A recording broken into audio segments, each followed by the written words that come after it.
Hello students, we are going to discuss about the chapter motion in a straight line introduction part. Mechanics, physics நிறைய பிரான்ச்சாக நம்ம classify பண்ணலாம். Mechanics, thermodynamics, electrical அந்த மாதிரி. So mechanics வந்துட்டு ரொம்ப ஈஸியாக நம்ம அண்டர்ஸ்டாண்ட் பண்ணிக்கலாம். நம்ம டெய்லி லைஃப்லேருந்து இந்த ஃபிசிக்ஸை 100% நம்மளால் ரிலேட் பண்ண முடியும். நம்ம யூஸ் பண்ணுற நிறைய வேர்ட்ஸ் தான் இந்த ஃபிசிக்ஸில் பேராமீட்டர்ஸாக இருக்கும். மெக்கானிக்ஸ் அப்படின்னா deals with the study of forces and motion and their relationship is called mechanics. So இந்த மெக்கானிக்ஸை நம்ம 3 டைப்ஸாக கிளாஸிஃபை பண்ணலாம். First statics, then kinematics, then dynamics. So ஸ்டாட்டிக்ஸ்னால் deals with object at rest. ஒரு ஆப்ஜெக்ட் ரெஸ்ட்டில் இருக்குது, அதை பற்றி நம்ம படிக்கிறோம். விச் மீன்ஸ் ஒரு தடவையும் அவங்க ஈக்லிபிரியம் பொசிஷனுக்கு வரதை பற்றி ஸ்டடி பண்ணுறது.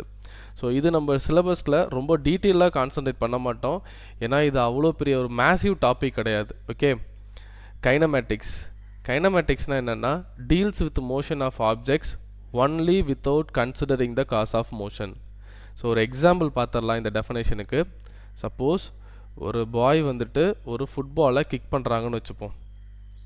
இந்த பாய் எவ்வளோ ஃபோர்ஸ் கொடுத்தாங்க, எவ்வளோ ஒர்க் பண்ணாங்க அப்படின்லாம் நம்ம படிக்காமல் இந்த பால் எவ்வளோ வெலாசிட்டியில் மூவ் ஆகுது, என்ன டைரக்ஷனில் மூவ் ஆகுது, எவ்வளோ ஆக்சிலரேஷனில் மூவ் ஆகுது அப்படின்னு மட்டும் படிக்கிறது தான் kinematics. Which means without considering the cos. அந்த பாலை எவ்வளோ ஃபோர்ஸ் கொடுத்து மூவ் பண்ணோம், அந்த மாதிரி அதோட மூவ் ஆனதுக்கான எந்த காரணத்தையும் பற்றி நம்ம படிக்க போகிறதில்ல. எப்படிலாம் மூவ் ஆகுது அப்படிங்கிறத நம்ம பார்க்க போகிறோம். ஓகே, அது படித்தா அது kinematics. Then dynamics deals with cause of motion. அதே எக்ஸாம்பிள் எடுத்துக்கலாம். அந்த பாய் எவ்வளோ ஒர்க் பண்ணாங்கிறது டைனமிக்ஸில் வரும், எவ்வளோ ஃபோர்ஸ் கொடுத்தாங்கங்கிறது டைனமிக்ஸில் வரும். ஸோ இந்த டைனமிக்ஸ் சாப்டர்ஸ் வந்துட்டு எதெல்லாம் அப்படின்னா laws of motion, work power energy. Laws of motion, work power energy லேட்டராக இந்த சாப்டர் நம்ம படிப்போம். Okay, work power energy. கைனமேட்டிக்ஸில் என்னென்ன படிப்போம்னா motion in a straight line and motion in a plane படிப்போம். Okay. Then types of motion மேஜராக 3 டைப்ஸாக கிளாஸிஃபை பண்ணலாம். ஃபஸ்ட்டு டிரான்ஸ்லேட்டரி மோஷனுக்கு ஒரு எக்ஸாம்பிள் பார்த்துடலாம். ஒரு பொசிஷன்லேருந்து suppose a man a from this point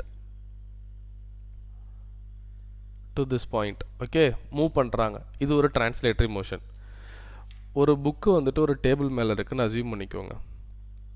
ஒரு புக்கு ஒரு டேபிள் மேலே இருக்குது. இதை நான் ஒரு ஃபோர்ஸ் கொடுத்து நகர்த்தி வைக்கிறேன். இது translatory motion. A body is said to have a translatory motion if each particle of the body has same displacement in same interval. In general இந்த டெஃபினேஷன்ஸ் இந்த எக்ஸாம்பிள்ஸ்லேருந்தே உங்களுக்கு புரிஞ்சிருக்கும். ஒரு ஒரு ஒரு டிஃபைன்டு டைமில் ஒரு பொசிஷன்லேருந்து இன்னொரு பொசிஷனுக்கு மூவ் ஆகணும். ஓகே, பட் ரொட்டேட் ஆகாமல் மூவ் ஆகணும். That is very very important. ஆப்ஜெக்டோட ரொட்டேஷன் 0வாக இருக்கணும். அப்படியே ஸ்ட்ரெயிட்டாக இந்த புக்கை ரொட்டேட் பண்ணாமல் நகர்த்துறோம், இந்த மேன் ஸ்ட்ரெயிட்டாக ட்ராவல் ஆகிற மாதிரி. ஓகே. தென் ரொட்டேஷனல் மோஷன் என்னென்னா body said to have rotational motion are rotational motion if each particle of the body in a circle. ஒரு ஆக்சிஸ் ஆஃப் ரொட்டேஷன் அவங்களுக்கு இருப்பாங்க. ரொட்டேஷனல் மோஷனுக்கு நம்ம வீட்டில் உள்ள சீலிங் ஃபேனை எக்ஸாம்பிளாக எடுத்துக்கலாம். ஓகே, லைஃப் லாங் இந்த ஃபேன் என்ன பண்ணும், இதை ஆக்சிஸாக எடுத்துக்கிட்டு ரொட்டேட் பண்ணும். பட் இந்த ஃபேன் இந்த கிளாம்பில் இருந்து எங்கேயும் மூவ் ஆகுமா அப்படின்னு கேட்டால் மூவ் ஆக போகிறதே இல்லை. So one of the finest example for rotational motion.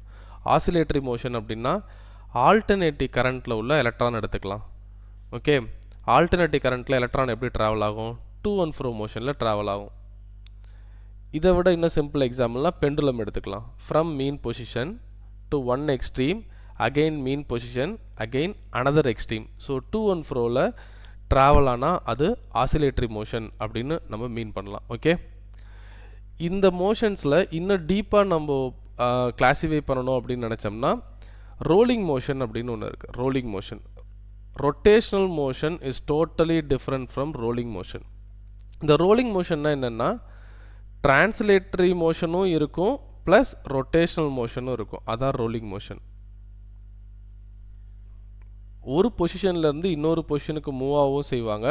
At the same time அந்த ஆப்ஜெக்ட் ரொட்டேட்டும் ஆகும். ஸோ இந்த இன்க்ளைன்டு பிளேன் மேலே நான் ஒரு ஃபுட்பால் வச்சுருக்கேன்னு வச்சுப்போம். இந்த ஃபுட்பால் என்னாகும், இப்போது ரொட்டேட் ஆகிட்டு இனிஷியல் பொசிஷன் இந்த பாயிண்ட்லேருந்து அந்த ஃபுட்பால் இப்போது இந்த பாட்டமுக்கு வந்துடும். ஸோ வரும்போது ரொட்டேட் ஆகிட்டே வரும், கரெக்டாக? இது rolling motion. Clear?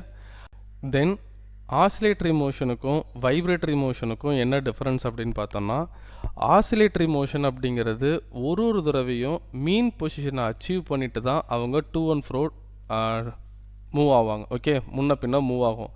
But vibratory motion அப்படிங்கிறது அவங்களுக்கு மீன் பொசிஷனுக்கு வரணும் அப்படின்னு கட்டாயம் கிடையாது. இதை ரொம்ப டிஃபைன்டாக சொல்லணும் அப்படின்னா, ஆசிலேஷனுங்கிறது டூ அண்ட் ஃப்ரோவில் மூவ் ஆகிறது, வைப்ரேஷனுங்கிறது எல்லா டைரக்ஷன்லேயும் மூவ் ஆகிறது அப்படின்னு சொல்லலாம். ஒரு எக்ஸாம்பிள் சொன்னால் நல்லா புரியும் உங்களுக்கு. ஆசிலேட்டருக்கு example simple pendulum already discuss பண்ணியிருக்கோம். ஓகே, பட் இந்த வைப்ரேட்டரி மோஷனுக்கு எக்ஸாம்பிள் என்ன சொல்லலாம்னா கிட்டார் ஒயர் சொல்லலாம். கிட்டார் ஒயர், ட்ரம்ஸ் இருக்குல்ல, ட்ரம்ஸோட அந்த லேயர், அதெல்லாம் வைப்ரேட்டரி மோஷன். ஸோ ஒரு கிட்டார் ஒயரை நீங்கள் இப்படி லைட்டாக ப்ளக் பண்ணுறீங்க அப்படின்னா அது டிஃபைன்டாக இப்படி வந்துட்டு ரொம்ப ரெகுலராக டூ அண்ட் ஃப்ரோ மோஷனில் தான் நடக்கும்னு கேள்ல. அப் டவுன் ஒரு மாதிரி இன்க்ளைண்டாக இப்படி கூட போகலாம், எப்படி வேணால் மூவ் ஆகலாம். ஸோ அது வைப்ரேட்டரி மோஷன். Okay, thank you.